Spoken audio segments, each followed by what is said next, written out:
for the second day in a row, it is incredibly hot in my room right now. So if you hear the sound of a fan going off in the background, I do apologize by that. But today I'm going to do a little bit of a free talk and talk about the U.S. men's national team and the state of this team. And there is no doubt that there is a state of panic right now with the U.S. men's national team, and that a lot of fans is just panicking about this team. And some fans even kind of overreact a little bit. And I do understand why there is a lot of panic right now with the fan base, and that after these two embarrassing losses, which first we suffer an embarrassing loss to Jamaica 1-0 last week, when it was basically against a Jamaica team that not only wasn't playing their main team, but it was playing a bunch of USL kind of player. And then yesterday we were playing against Venezuela and we got smoked 3-0 in that game. And I did watch the second half of this game, and when I turned off the TV, it was already 3-0, and I was very tempting to actually turn it back off, because it definitely was not a great part of me just kind of turn on the TV and watch the U.S. men's national team. And then later I found out that in the first half they got absolutely smoked in the first half, and that because of these last two resort, and because we're so close to the Gold Cup, and that these last two resort has really sparked a lot of panic in the fan base. A lot of people are saying that the U.S. not only is not going to make it to the Gold Cup final, which is the expectation of this team, but they're probably not even getting out of the group stage. And there's even a lot of people said that they want to fire Greg Berhalter after only taking charge of this team for 5 games, and that there's also people are saying that it is inept, the fact that the U.S. Soccer Federation is not thinking even to fire Greg Berhalter right now, which as much as I do think the U.S. Soccer Federation is inept, and that this federation has clearly gone a complete backwards than what it was a couple of years ago in terms of developing player and hiring the right coaches for the national team, I feel like it's still a little bit too soon, and I don't think they're gonna fire Greg Berhalter. Let's just say it that way, because first of all, it's only 5 games, and all those 5 games haven't been a competitive match, and that I feel like it's like saying that you should fire a head coach after they had 5 bad preseason games before the MLS season has started. And I don't think I have seen any fan base that has ever said that after 5 bad preseason results, we're gonna straight fire the coach because he's not gonna do anything in the season. Which is why I always say, and I'm gonna stick with what I said in my last 2 video that I talk about the U.S. men's national team, where I'm not going to really go into a panic stage, the fact that the U.S. is completely gone backwards, and that the player pool that we have is probably the worst player pool that we have ever got, which in some sense I kind of do agree that we do have a pretty bad player pool heading into the Gold Cup. And remember when I talk about the Gold Cup selection, I did talk about some of the weaknesses and some of the strength of the team. I thought the strength of this team would be on the defensive end, because I thought that there is a couple of very good defensive pieces in our team. But the weakness that I always worry about is that this team doesn't really have a goal scorer besides Josie Altidore, and I'm very concerned about that midfield. And the midfield has really been the story of these last 2 games, and it's not really in a good way, because the story of the midfield in these last 2 games has been a disaster. Like, if you look at these last 2 games between us and Jamaica and between us and Venezuela, we got absolutely outplayed in the midfield. Like, that midfield just gets absolutely destroyed, and obviously a lot of the blame for that is not just because of Greg Berhalter, but also because of Will Trapp. And I've been saying that Will Trapp definitely should never be a U.S. men's national team player, and the only reason why he's even in this team is because of Greg Berhalter and that Columbus connection. But when I look at the last game and I kind of like rewatched the last game a little bit, I think Will Trapp definitely did not do a good job in the last game, but I feel like the not all the blame should be go on Will Trapp. I mean, it's easy to blame on Will Trapp for what happened in the last game where he just completely lost the midfield, and that, you know, he just keeps being kind of conservative, keep passing the ball backwards instead of going forwards. But the thing is, when you look at the last game, you know, multiple time when he has the ball, there is really like almost most of the time he had no choice of actually passing forward, and that he has to go back to his defender because nobody on that attacking end is really creating some space. So guys like Western McKennie, Christian Rodin, all those guys, they were not really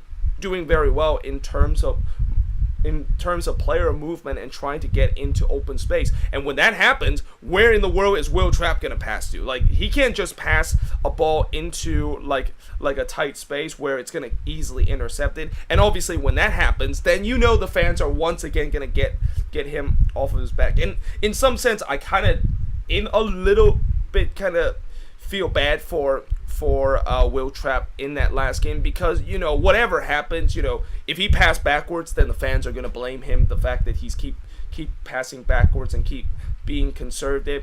But if he decided to pass forwards and then it gets intercepted because the players that he's trying to pass to is not in an open space, then he obviously is going to get criticized too. So there is basically a no-win situation for him, and I do kind of feel a little bad for him. But having said that, do you think that with all that consideration, do I still think that Will Trapp is a U.S. men's national team player? Absolutely not, because he is slow, he doesn't have the vision of a central midfielder, and he's always very conservative. But going back to what I talked about the U.S. men's national team, and going back to, you know, just, I feel like besides the fact that the midfield is a bit of a mess in these last two games, I think the other issue that I have with this team is the Greg Berhalter system. And that, you know, we talk about the Greg Berhalter system and that he obviously have a philosophy and a tactics of the way that he puts this team. Well, the thing is, you know, I do like the fact that the U.S. finally have an identity. This is something that the U.S. have not had for a long time now. They didn't have an identity when Bruce Arena was in charge, and they definitely did not have an identity when Jurgen Klinsmann was in charge of that. In fact, in that time when Jurgen Klinsmann was managing this team, it was basically just like he just keep changing things, and that there was just no identity whatsoever. And even when we do have an identity during that Klinsmann era, he always tends to change it because he wants to make the team a lot better. But, you know, Greg Berhalter, it seemed like this is really the first time that he has a new identity with. He put a new identity with this team, and he wants to stick this identity with the national team. But the problem with this identity and the problem with the tactics that I'm starting to see is that I feel like it's a little bit too complicated. And I think this happened to a lot of club coaches that decided to take on national team coaching duty. When, you know, usually when you're a club coaches, you always tends to have these kind of tactics that is kind of complex, but obviously the players would eventually get it going. Like, you know, the difference between club coaching and international coaching is that when you're a club coach, you are going to get your squad and you're going to train your player pretty much every single week, and that you, at least in the beginning of the season, has a preseason where you're going to have like a 6-week period to train these guys in the philosophy and the tactics that you want this team to play in. But whereas if you're a club coaches, you don't have that luxury. You don't have like a 6-week kind of period before you go into, let's say, the World Cup or even the Gold Cup. I mean, you do have friendly in between to kind of play it around, and I guess that's what Greg Berhalter is doing in these last couple of friendly, where he's just kind of trying to experiment and trying to see whether or not if this system works. But you do not have the luxury of just getting like 6-week kind of preseason to get the tactics you want to put into the player's mind. And also you do not get to like train these players every single week. Like, at best you probably will see these players and trying to gel the squad that you selected in a 2-week spell. And I think that's what Greg Berhalter is kind of suffering, and the fact that, you know, his system is just so complicated. And the reason why it worked with Columbus is that at least Columbus had a long time to prepare for this, and eventually it will get going. But with Greg Berhalter, and since he's with the U.S. men's national team, and he knew that coming into this job there was a lot of expectation that he is going to be put in. Obviously, the main expectation of the U.S. men's national team is win the Gold Cup and also make it to the World Cup. And right now, there's also a lot of fans that say that we are definitely not going to make it to the World Cup in 2022, which, first of all, the World Cup in 2022 is still 3 years away, and anything can happen during this 3 years bout. And I feel like people that say that we're going to miss the World Cup in 2022 based on what just happened in the last two games, that is a classic example of an overreaction. But, when you look at going back to what I said about the Greg Berhalter system and the fact that it's just so complex that it just takes time for it to get going. And the thing that I'm worried about him is that he's not going to get the time. Like, there's been multiple times that he's been trying to say that the fans should stay calm and just be patient with the fact that this system would eventually work. Even though it is not working right now, it will eventually get going, and that eventually when that kind of philosophy that he put in the team is going to go to full fruition, you're not going to see these kind of results that we had in the last two games. But the problem is, that a lot of U.S. men's national team fans are not very patient, and that pretty much everybody right now that I have heard is just they have no patience in terms of this team. Like, they want this team to be success straight away. They want this team to go into this Gold Cup to at minimum make it to the final. And if he does not get it to the final or even get knocked out in the group stage, then yeah, he of course is going to get the boot, and that there's going to be a lot of fans that is gonna put a lot of pressure on him. So if you're Greg Berhalter, for me, I think not only now you have a limited time of getting this system working, but in some way, I don't know, like, the big question is, does he stick with this system? Like, this system, like I said, is very complicated, and, it's putting players kind of out of position. One example of that, of course, is Tyler Adams playing in the right back, which I really hope that Greg Berhalter finally understands that Tyler Adams is not a right back. Like, I heard that in the video where I asked fans that watch the Bundesliga, or if you're an RB Leipzig fan, that when Tyler Adams played with RB Leipzig, does he play in his natural position of that central defense mid, or does he play in the right back?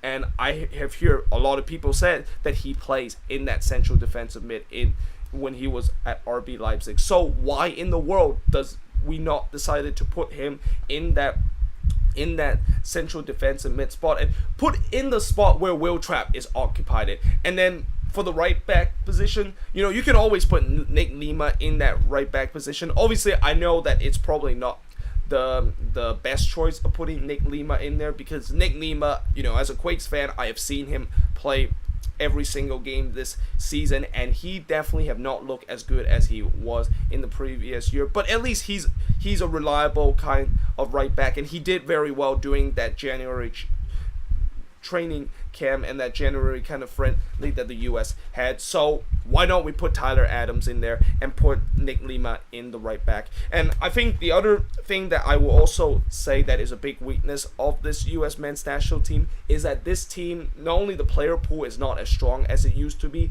but the depth of this team is not very strong. Like, we have seen right now in these last couple of friendlies where we're pretty much playing reserve player and players that most likely is not going to get a lot of minutes heading into the Gold Cup or even into like future U.S. men's national team competitive match, and even heading into the World Cup.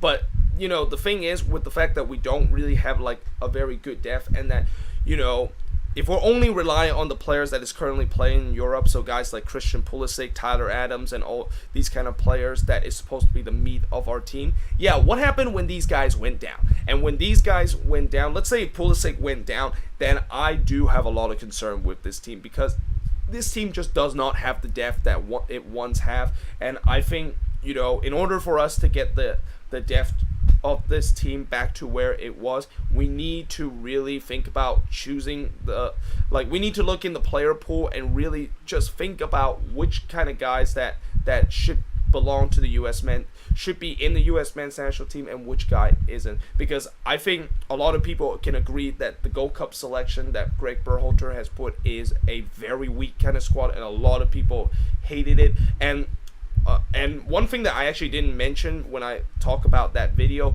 is that I forgot to mention that there was actually one key player that was with the U.S. men's national team in the January camp, and one key player that could potentially be our future and could be a guy that is going to be our main goal scorer, and that guy is Josh Sargent, who is not going to be in the Gold Cup this year. And the fact that, Josh Sargent, we have always talked about how he's going to be like the new Clint Dempsey and the new Landon Donovan, and the fact that he's going to be that center forward that's going to score a lot of goals. He's not even in the Gold Cup roster. So there's obviously a lot of criticism of that, to the fact that why in the world are you basically sitting a player that you are going to rely him as the main goal scorer in the future, and you're not even picking him in the Gold Cup squad. So yeah, there's obviously that kind of criticism, but like I said, overall I think, just to kind of wrap things up with just kind of going to the bottom line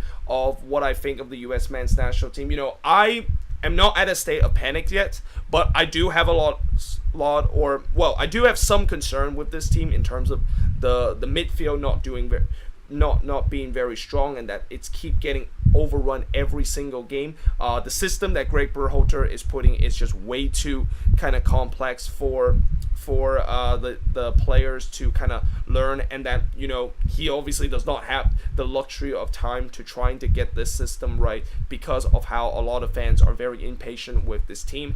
And the third thing I think is the fact that there are some players that are kind of like playing out of possession that shouldn't be playing out of possession. There's also the fact that the player pool is not as strong as it has, which means that it kind of weakened the depth of this team. And finally, I just think that overall, with like the fifth thing that why the U.S. men's national team is kind of like going a little bit in a backwards direction is the fact that the U.S. Soccer Federation did not do a good job of the fact that they should have gave Greg Berhalter a lot more time, and that if they were gonna hire Greg Berhalter, and as I mentioned back when Greg Berhalter was hired with the U.S. men's national team, he should have been hired like last year, and that he should be hired during that time, because he's gonna get the time to get his tactics and get his philosophy into the minds of these players. Whereas now you hire him in January, and he only had like 2 kind of training camp with the U.S. men's national team before getting into the Gold Cup, and that there's going to be a lot of expectation with this team heading into the Gold Cup.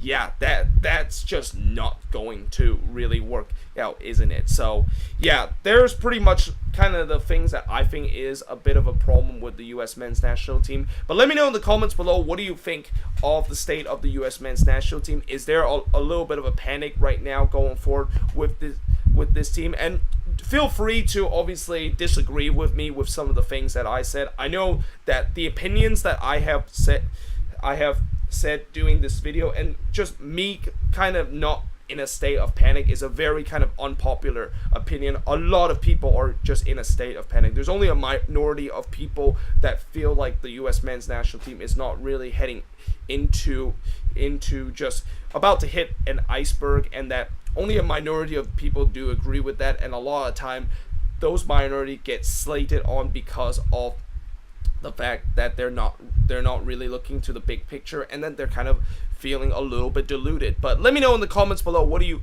think of the state of the U.S. men's national team, and do you think this team is going to go into the Gold Cup and meet their expectation of going into the Gold Cup final?